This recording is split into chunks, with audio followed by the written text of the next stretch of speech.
రేపు మంగళవారం రోజున మర్చిపోకుండా జీలకర్రతో ఇలా చేస్తే చాలండి. అద్భుతమైన ఫలితాలు వస్తాయి. మీ జీవితం మారిపోతుంది. మీరు పట్టిందల్లా బంగారం అవుతుంది. మంచి ఫలితాలతో ఏంటంటే గనక లైఫ్ అంటే సెట్ అయిపోతుందని చెప్పొచ్చు.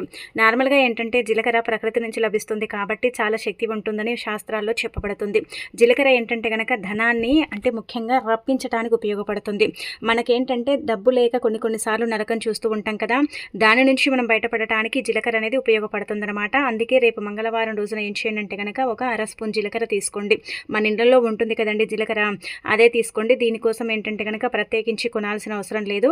అర స్పూను జీలకర్ర తీసుకొని ఆ తర్వాత ఇప్పుడు చెప్పే విధంగా పరిహారం చేసుకుంటే మీ జీవితం అనేది మారిపోతుంది. ధన కష్టాలు ఏవైతే ఉంటాయో వాటి నుంచి మీరు తప్పకుండా బయటపడతారని చెప్పొచ్చు.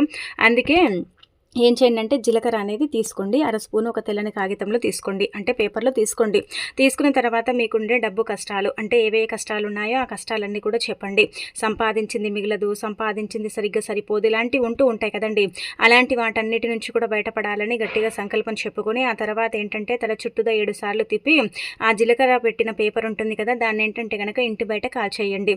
ఇలా కాలిస్తే ఏంటంటే మెల్లిమెల్లిగా ఫలితాలు వస్తాయి. ధన సమస్యలు ఏవైతే ఉంటాయో వాటి నుంచి మనకు విముక్తి కలుగుతుంది. ధన ద్వారాలు అనేవి తెచ్చుకోవడానికి అవకాశం ఉంటుంది. అలానే కాకుండా దైవానుగ్రహం కూడా కలుగుతుంది అని మనకు పురాణ గ్రంథాల్లో చెప్పబడుతుంది. కాబట్టి ఒక 2-3 మంగళవారాలు చేస్తే మీకే తెలిసిపోతుందని చెప్పొచ్చు.